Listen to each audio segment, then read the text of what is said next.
é que eles destruíram a Lava Jato? Quais foram os punhais que eles colocaram nas costas da Lava Jato? Assim, as leis, os trâmites. O que fudeu? Monarca, muita grande coisa. pacto nacional que eles fizeram. Rapaz, grande pacto nacional foi, né, o Jucá falava, né, vamos fazer um pacto nacional com o Supremo, com tudo.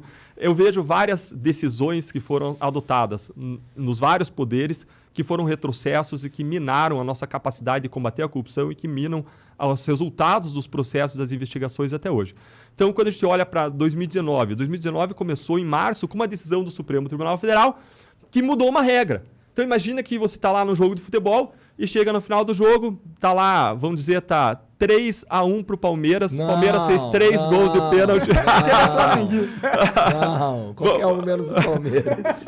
Eu não vou falar esse assunto, tá sensível esse assunto hoje. Esse assunto tá perigoso hoje. A ferida tá aberta. Tá aberta. Mas vamos lá fazer então o cenário lá, que tá 3-1, tá? E aí chega no final do jogo, vamos supor que os 3 gols do Palmeiras foram 3 gols de pênalti. E aí chega no final, o juiz, logo antes de apitar, ele fala, olha, vamos mudar a regra agora, falta dentro da área não é mais pênalti, muda o placar, 0 pro Palmeiras, 1-0 pro Flamengo, declara o vencedor o Flamengo. Cara, não faz sentido nenhum você mudar uma regra e você aplicar para trás, mudando o que aconteceu no passado. E o que o Supremo fez em março de 2019?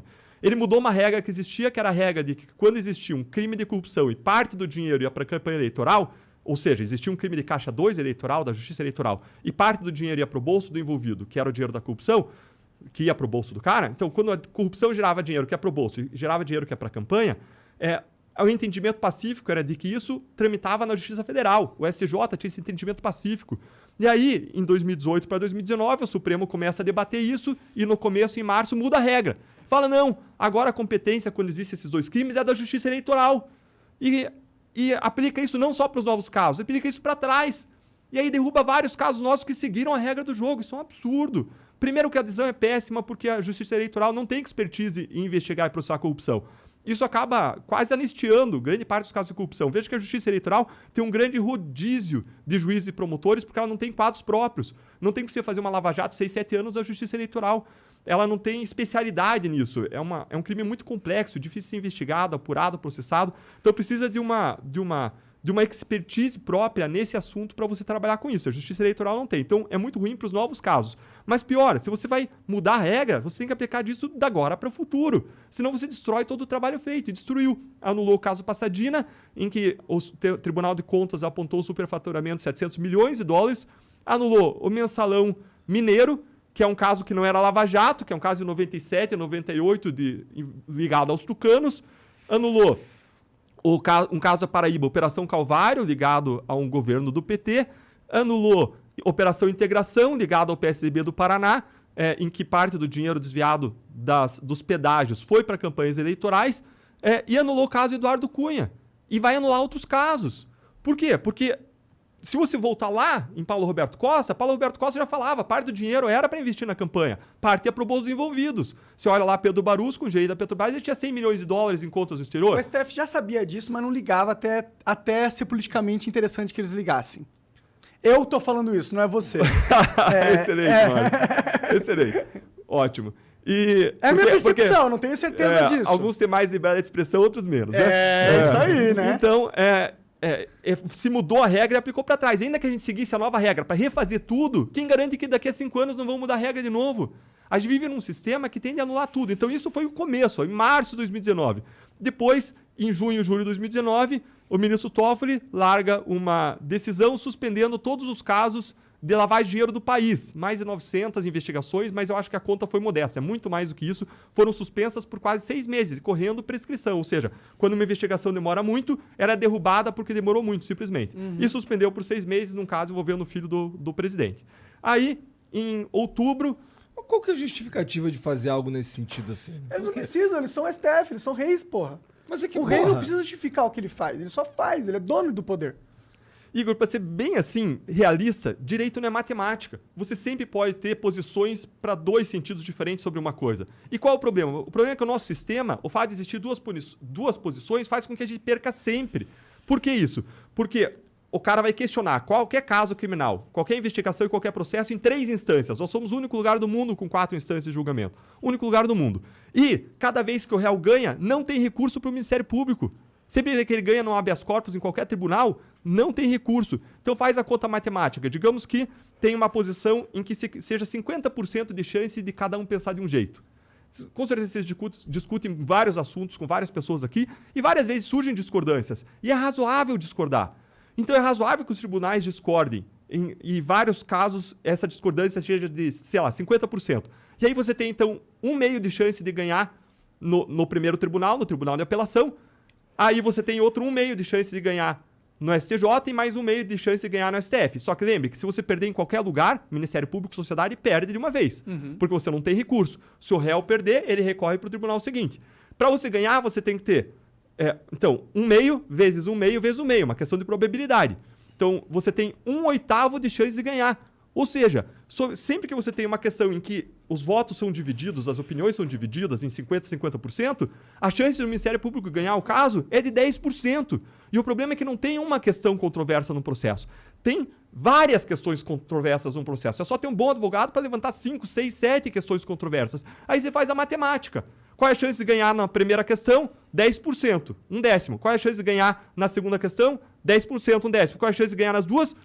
Cara, praticamente nada. 1/10 vezes 1/10, 1/100. 1% de chance do Ministério Público ganhar. Então os casos são triturados. Essa é a nossa realidade. Nosso sistema é feito para não funcionar. Se a gente não mudar isso, a gente não vai acabar com a impunidade e não vai acabar com o problema da grande corrupção política brasileira. E aí, depois dessa decisão de outubro, depois dessa decisão do COAF, em que, com base numa discordância, o Toffoli ficou vencido, ele suspendeu isso por 6 meses, ele disse, não, o Ministério Público, o COAF não pode acessar informações fiscais, bancárias e mandar para o Ministério Público. Esse foi o argumento dele, tá? Contra toda a história de decisões de todos os tribunais, e ele ficou absolutamente vencido no Supremo Tribunal Federal. Tomou uma decisão totalmente fora da curva, tá? E aí você pode especular as razões, mas eu não vou especular aqui, vou deixar para o Monark, tá? E aí, em outubro, você tem uma outra decisão em que o Supremo cria outra regra e aplica para trás. E aí ele cria uma regra dizendo o réu delatado tem direito de falar depois do réu delator. O Supremo pode criar uma nova regra dessa? Pode. Mas, de novo, aplica para frente. Mas por que ele tá criando? Essa é a questão, né? Na minha opinião, assim. Por que ele tá criando esse monte de regra do nada? Claramente... Pra aplicar pra trás, pra fuder com os processos. Exatamente. O STF, na minha visão, ele age como um órgão em prol da corrupção. Tá ligado? Pode não ser a intenção deles, mas o resultado é esse. Agora, eu duvido qual é a intenção deles. Eu sou cético. Eu não acho que eles são bonzinhos. Essa é a intenção que eu acho que eles têm, entendeu? Monark, esse é o ponto que você colocou. Qual o efeito dessas decisões sobre investigações e processos? E com certeza atrapalham o combate à corrupção. Mas não parou aí. Criou uma nova regra dizendo isso, aplicou para trás. Isso anulou vários casos, anulou o caso Bendini, um caso de condenação, anulou uma ação de improbidade contra uma empresa que estava pedindo coisa de 380 milhões de reais, já tinha uma condenação a pagar, restituir para os cofres públicos 380 milhões de reais, e anulou um outro caso agora que eu não lembro exatamente o nome de quem que era o réu, mas anulou 3 casos criminais e pode anular outros, porque essa regra não existia. Não só não existia no Brasil, mas não existia em nenhum lugar do mundo, não tinha como a gente adivinhar que essa regra ia ser criada. E até o Supremo pode criar novas regras, mas a gente fere uma segurança jurídica básica. Você criar regra e aplicar para trás. Acaba com a nossa possibilidade de ter um resultado positivo para a sociedade. Mas como se não bastasse isso, em novembro de 2019, o Supremo veio e decidiu que não podia mais prender depois do julgamento da segunda instância, depois da condenação. Só pode prender depois do julgamento nas 4 instâncias e infindáveis recursos. Gente, sendo que era o próprio sistema que tinha o próprio Supremo que tinha decidido anteriormente que era pra parar de desconsiderar, porque era antigamente assim. E ele mesmo tinha decidido que era pra parar. Aí, caralho, eu preciso que o cara volte pro jogo político aí, hein? Lula tá preso, precisava dele, porra, porque, mano, se o Lula continuar preso, o Bolsonaro vai perder. E aí, se o Bolsonaro perder, fudeu, a gente vai perder. Pode ser um cara que a gente não controle ali de novo, entendeu? Não vamos correr esse risco, a gente tem o Bolsonaro na nossa mão. O Lula, é claro, nosso amigo. Porra, vamos fazer isso, a gente só ganha. Porque sabe qual que é o problema? Eu acho que é muito difícil. O STF, tipo, eu não sei, mas não me parece uma organização que tenha um passado ilibado, tá ligado? Eu acho que esse é o medo deles, entendeu? Se alguém como você começa a ganhar muito poder dentro das instituições, começa a realmente querer combater a corrupção, aonde isso vai parar? Onde a minha opinião, eu acho que 90% das pessoas que estão hoje envolvidas no sistema têm o cu preso de alguma forma. E aí, como que você, controlando o sistema, vai deixar que um câncer, que é o combate contra a corrupção, aumente e mate o teu sistema maravilhoso de mamata infinita? Tem uma interpretação muito boa de um juiz lá do Paraná. O Monark tá tentando Sem dó, né? Tá Sem dó. tentando foder. Não, isso é minha opinião. Isso sou eu que penso. Eu penso isso.